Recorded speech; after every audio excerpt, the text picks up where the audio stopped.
Hai pemirsa, jumpa lagi dengan FPK Podcast Healthy Body, Healthy Mind. Pemirsa, saya Hayati. Pada kesempatan kali ini saya ditemani oleh seorang narasumber, seorang ibu yang cantik, dengan Ibu Santi. Assalamualaikum Bu Santi. Waalaikumsalam Bu Yati. Bu Santi ini nama lengkapnya Dr. Dwi Rukma Santi SST MKes ya Bu ya. Iya.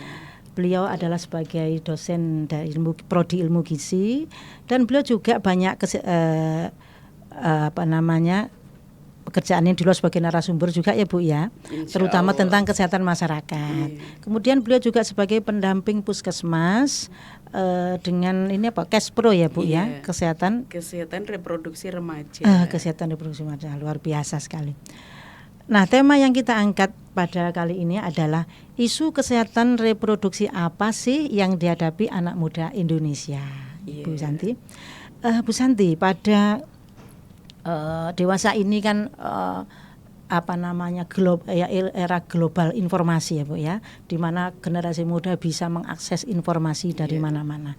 Nah, untuk fenomena yang lagi marak khususnya tentang kesehatan reproduksi ini, bagaimana menurut Ibu untuk akhir-akhir ini, seperti apa? Iya, baik Bu Yati. Jadi saat ini memang kita di era globalisasi dengan banjirnya informasi, derasnya informasi yang bisa diakses oleh siapapun, terutama oleh remaja kita, anak muda Indonesia.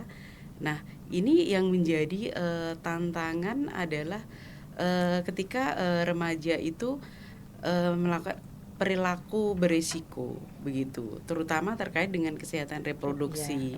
Kemudian juga terkait dengan kesehatan reproduksi adalah adanya penyakit menular seksual seperti halnya HIV/AIDS saat ini itu jumlahnya sudah meningkat terus Bu, terus dan seperti fenomena gunung es lah Bu. Jadi seperti itu. Nah, banjirnya informasi yang diakses oleh remaja itu tidak diimbangi dengan adanya informasi dari misalnya institusi-institusi yang formal begitu. Ya, jadi terkait dengan kesehatan reproduksi begitu. Ya, mungkin ketidakseimbangan ini terjadi di negara-negara berkembang begitu. Ya mungkin sudah disisipkan di sekolah begitu, tapi kan sedikit, jadi dititipkan. Persentasenya cuma kecil ya Bu ya. Jadi ada namun sedikit. Nah, sedangkan remaja ini kan masa-masa impulsif ya Bu ya, mencari tahu, kemudian penasaran bagaimana sih dengan tontonan saat ini yang bisa mempengaruhi perilaku remaja terkait dengan perilaku beresiko, terkait dengan organ reproduksinya, terutama ini wanita remaja perempuan ini ya Bu ya, Bu Yati.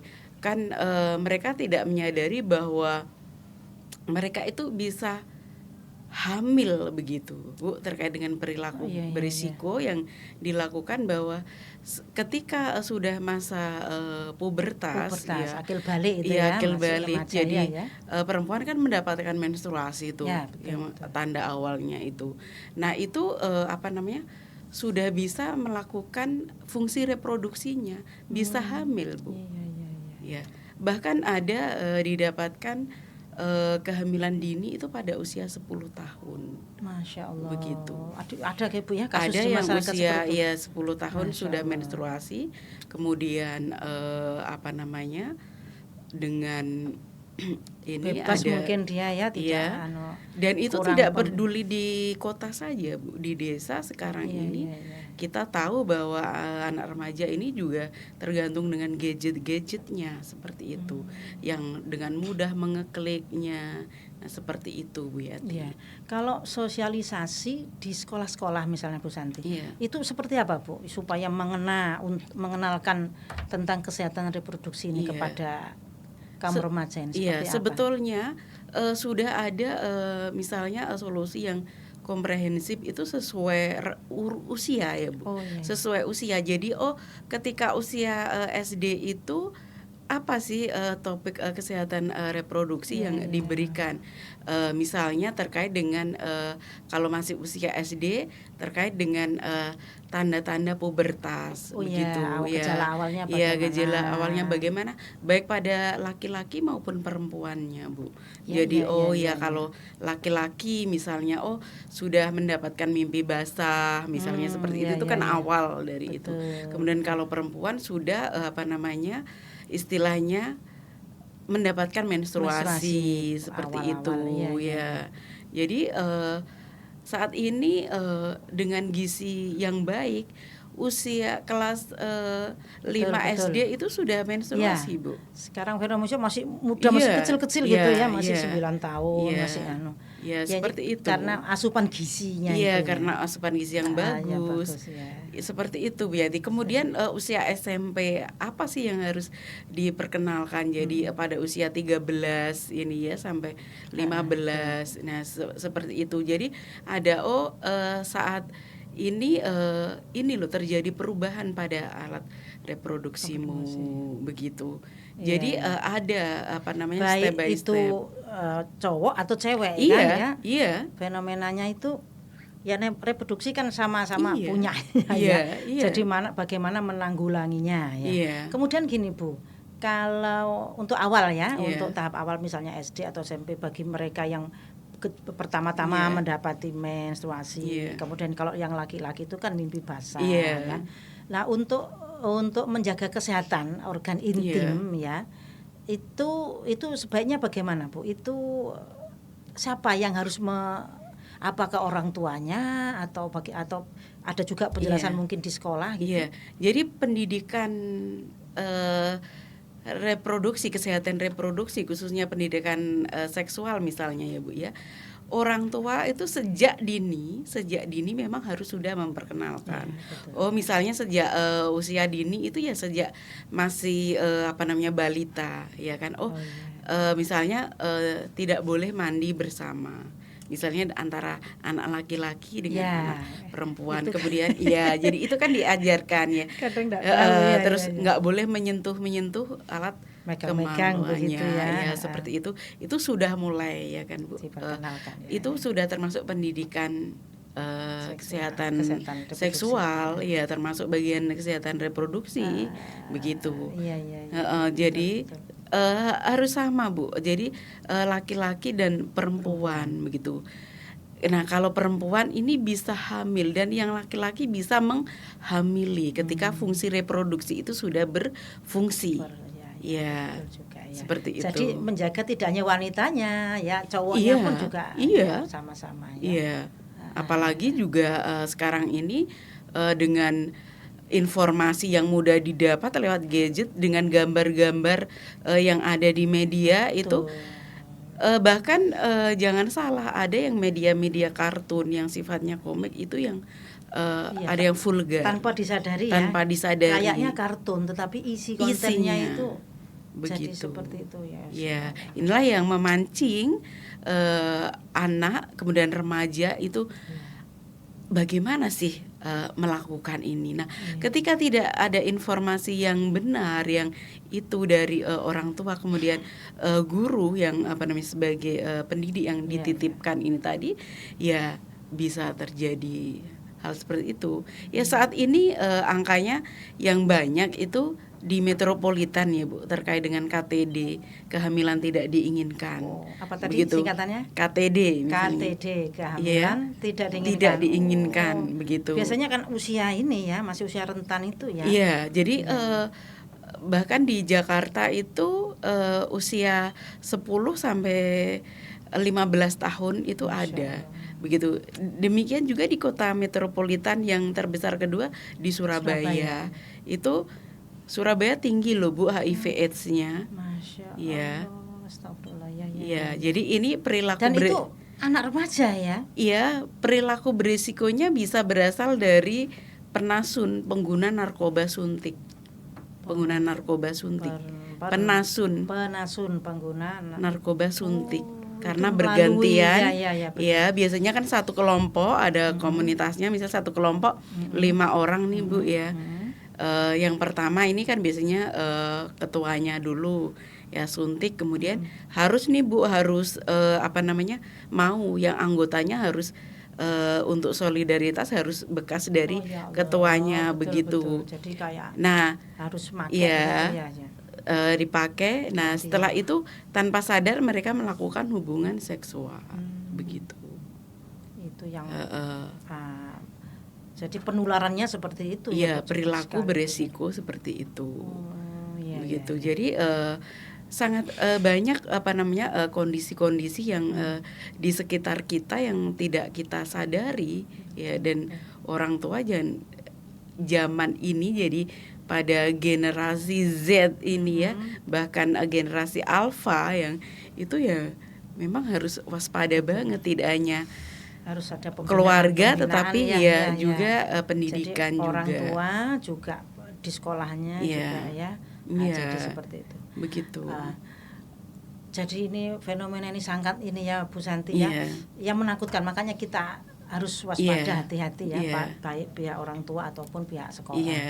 Nah, untuk terakhir nih Bu Santi, closing statementnya, apa sih pesan-pesan, mohon dijelaskan apa pesan-pesannya kepada generasi muda ini untuk menjaga reproduksi, kesehatan reproduksinya. Bagaimana Bu? Iya, karena kan remaja ini kan istilahnya nanti ingin generasi unggul ya Bu ya, menjadi generasi emas pada tahun 2045 ya kan. Jadi sebaiknya jadi setiap remaja baik laki-laki dan perempuan ini harus menjaga organ reproduksinya, menjaga kebersihannya ya, tidak hanya bersih secara fisik tetapi juga psikisnya begitu. Dan yang lagi, kalau ini tidak usah berpacaran gitu. Karena ini apa ya Bu ya, memicu terutama saat ini, waduh kalau sudah terkena cinta, jadi sebaiknya jangan dulu. Apalagi kalau masih usia SMP, itu ya jangan dulu. Betul ya. Ya, jadi seperti itu ya Bu ya. Ya, jadi itu pesannya sih. Hal-hal yang harus diperhatikan ini. Iya, untuk generasi emas ini. Ya. Kita break dulu ya sebelum melanjutkan pembahasan selanjutnya. Monggo Bu, monggo diminum. Ini dari Uwinsa Press.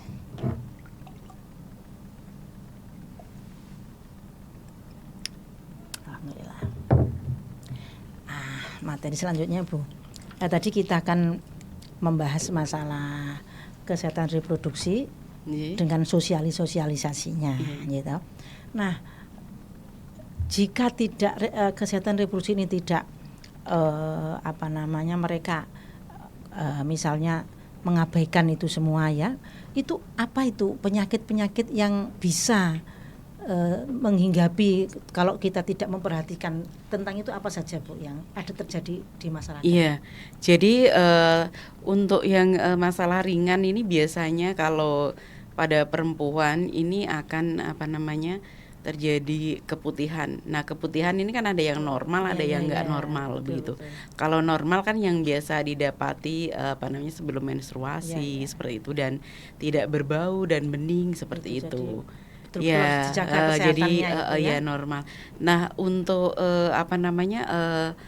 pada laki-laki juga bisa terjadi gatal-gatal pada daerah selengki ya. Apa istilahnya selengki ya selengki ya seperti itu. Nah, kemudian juga gitu penyakit menular seksual. Jadi tidak hanya HIV/AIDS tapi juga ada penyakit seksual lainnya seperti sifilis. Jadi kalau orang awam menyebutnya ini raja singa jadi seperti itu. Kemudian ada GO dan sebagainya, banyak itu.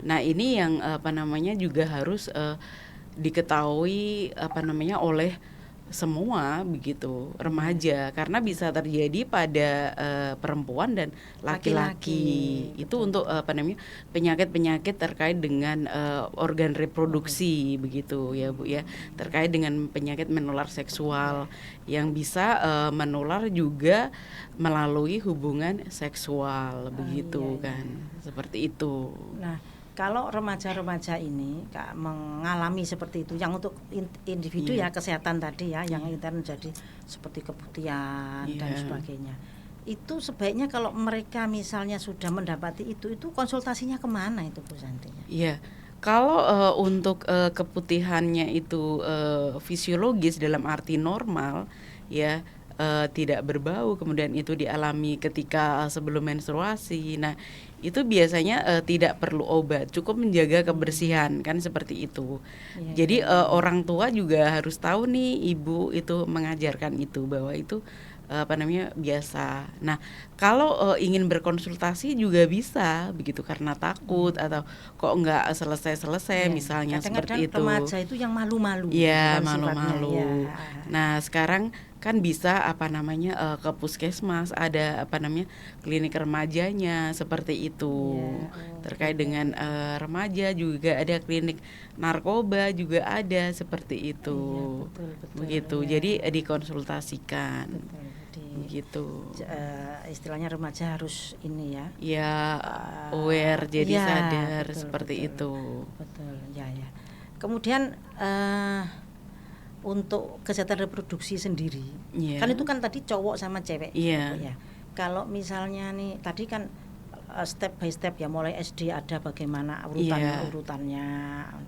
Nah, kalau sudah remaja ini kebablasan Bu misalnya, nah itu penanggulannya itu seperti apa itu? Bagaimana itu kalau sudah terjadi seperti itu? Iya, biasanya perilaku beresiko ini biasanya ini dari hasil penelitian pada mahasiswa ya Bu ya, pada perilaku beresiko. Jadi setelah usia 17 tahun begitu. Nah, paling banyak adalah mereka melakukan perilaku beresiko. Saya mengatakan ini perilaku beresiko ya Bu, karena beresiko terhadap kesehatannya itu ketika meninggalkan dari rumah. Jadi di kosnya, di apartemennya begitu Bu. Jadi ketika hidup mandiri tidak kemudian bersama orang tua jadi tidak pengawasan gitu lah ya. Seperti itu. Nah, inilah yang rentan begitu. Akhirnya seperti mereka itu. Bebas kan. Jadi seperti itu, makanya orang tua ini juga harus istilahnya memperhatikan nih tempat tinggal untuk anaknya di luar kota ini seperti apa begitu. Tamu boleh nggak, bebas nggak, seperti itu. Itu harus betul-betul dijaga. Kemudian pergaulannya juga ya Bu. Jadi karena mereka mungkin ya dari daerah kemudian ke kota, kemudian kadang-kadang remaja itu terutama mahasiswa itu kan rasa solidaritasnya tinggi nih, jadi kemudian ikut-ikutan begitu kan. Jadi seperti jadi artinya ini perilaku yang negatif begitu, yang tidak boleh diikuti. Kalau positif boleh lah ya Bu ya. Nah, seperti itu. Betul. Ibu tadi kan pernah ya konsultan ya atau pendampingan di puskesmas masalah remaja, posyandu remaja. Mungkin bisa diceritakan Bu apa saja yang yang konsultasi atau semacam kasus. Jadi kita di SMP Bu. Jadi seperti saya pernah di SMP yang dekat Masjid Agung itu, kemudian juga di daerah Penele gitu ya. Jadi kita berputar rotasi gitu. Jadi ada tim. Jadi kita memang banyak remaja dan penyuluhan gitu ya. Jadi kebetulan mayoritas itu dari SMA begitu. Nah itu usia rentan, kemudian ingin tahunya besar, jadi mereka juga banyak yang pemahamannya kurang begitu. Mereka juga antusias dengan kegiatan positif itu seperti itu. Biasa, Wah ini oke, kita break dulu ya sebelum melanjutkan pembahasan selanjutnya. Monggo Bu, monggo diminum. Ini dari Uwinsa Press.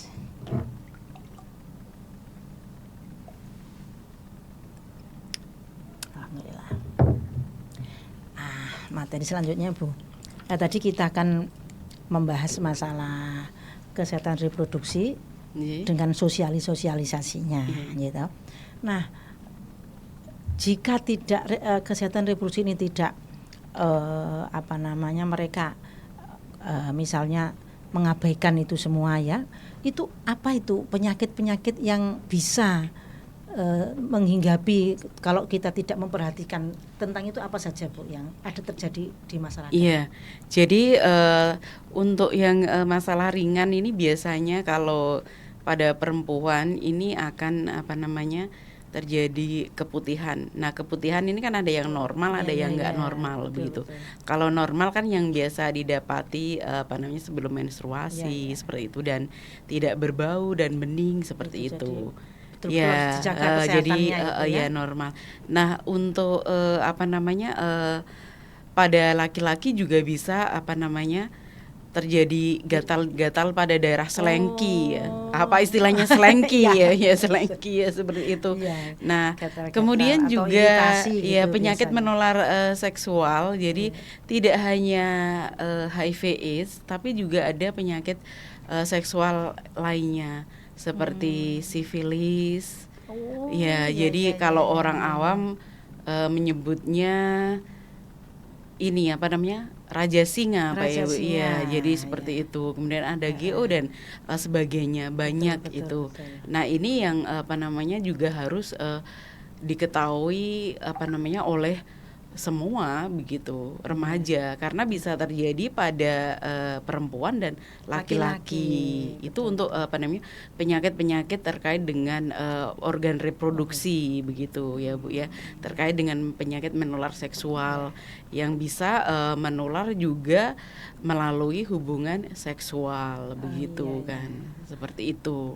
Nah, kalau remaja-remaja ini mengalami seperti itu, yang untuk individu ya kesehatan tadi ya, yang intern jadi seperti keputihan dan sebagainya, itu sebaiknya kalau mereka misalnya sudah mendapati itu konsultasinya kemana itu Bu Santi? Iya, kalau untuk keputihannya itu fisiologis dalam arti normal ya, tidak berbau, kemudian itu dialami ketika sebelum menstruasi. Nah, itu biasanya tidak perlu obat, cukup menjaga kebersihan kan seperti itu.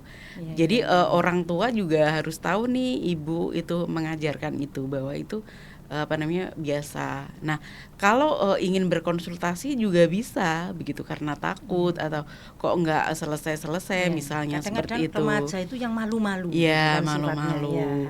Nah, sekarang kan bisa ke puskesmas, ada klinik remajanya seperti itu. Terkait dengan remaja juga ada klinik narkoba juga ada seperti itu. Begitu. Jadi dikonsultasikan. Begitu. Istilahnya remaja harus ini ya. Ya, aware, jadi sadar seperti itu. Betul. Ya. Kemudian untuk kesehatan reproduksi sendiri, kan itu kan tadi cowok sama cewek, ya. Kalau misalnya nih tadi kan step by step ya, mulai SD ada bagaimana urutannya. Nah, kalau sudah remaja ini kebablasan Bu misalnya, nah itu penanggulannya itu seperti apa itu? Bagaimana itu kalau sudah terjadi seperti itu? Iya, biasanya perilaku beresiko ini biasanya ini dari hasil penelitian pada mahasiswa ya Bu ya, pada perilaku beresiko. Jadi setelah usia 17 tahun begitu. Nah, paling banyak adalah mereka melakukan perilaku beresiko. Saya mengatakan ini perilaku beresiko ya Bu, karena beresiko terhadap kesehatannya itu ketika meninggalkan dari rumah.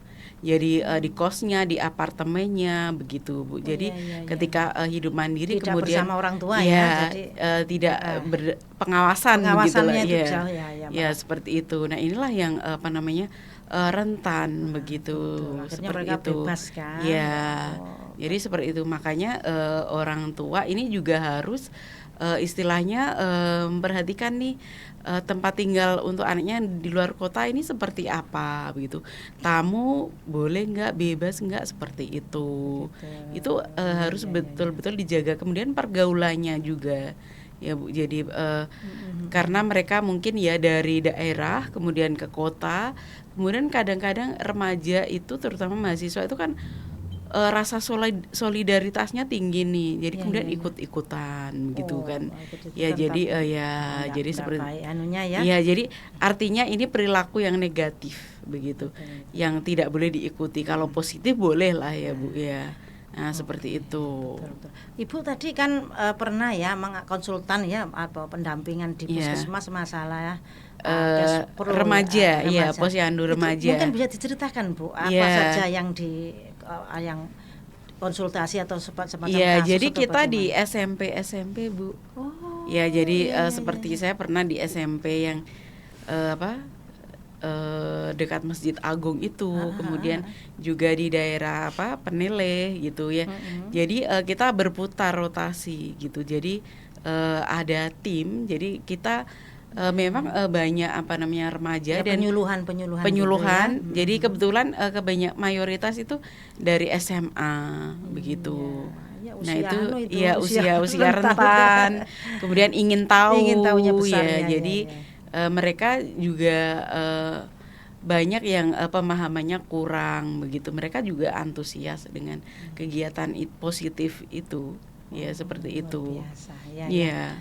Wah ini materinya ini panjang, ini enggak habis-habis Bu ini karena sangat bagus sekali. Tapi waktu dulu yang ya. Ibu terima kasih untuk penjelasannya. Mungkin ada terakhir Bu, ada closing statement untuk generasi sekarang, generasi Z ini tentang bagaimana itu menjaga reproduksi, kesehatan reproduksi. Silakan Bu. Jadi untuk teman-teman semua yang khususnya remaja ya, ini kita ada istilah generasi emas pada tahun 2045, dan remaja ini adalah seharusnya menjadi generasi unggul ya, jadi generasi unggul. Nah sebaiknya kita sebagai remaja, jadi kalian sebagai remaja itu harus bisa menjaga kesehatan reproduksi Anda. Ini baik semuanya ya, baik laki-laki maupun perempuan. Jadi tidak hanya perempuan saja, tapi juga laki-laki. Kemudian juga tidak usah berpacaran terlebih dahulu. Kalau hanya itu memicu istilahnya sesuatu yang negatif, yang tidak baik. Nah ini, jadi pergaulan harus betul-betul dijaga begitu ya. Jadi tidak hanya sekedar ini saya setia kawan begini. Jadi kita harus selektif betul, seperti itu. Mungkin itu saja sih. Jangan pacaran dulu lah remaja begitu. Sangat baik sekali nih pesan-pesan moralnya. Nah pemirsa, demikian tadi podcast kita yang membahas tentang kesehatan reproduksi. Sangat bermanfaat sekali ya. Terima kasih kepada Ibu Santi. Demikian tadi. Wassalamualaikum warahmatullahi wabarakatuh. Waalaikumsalam.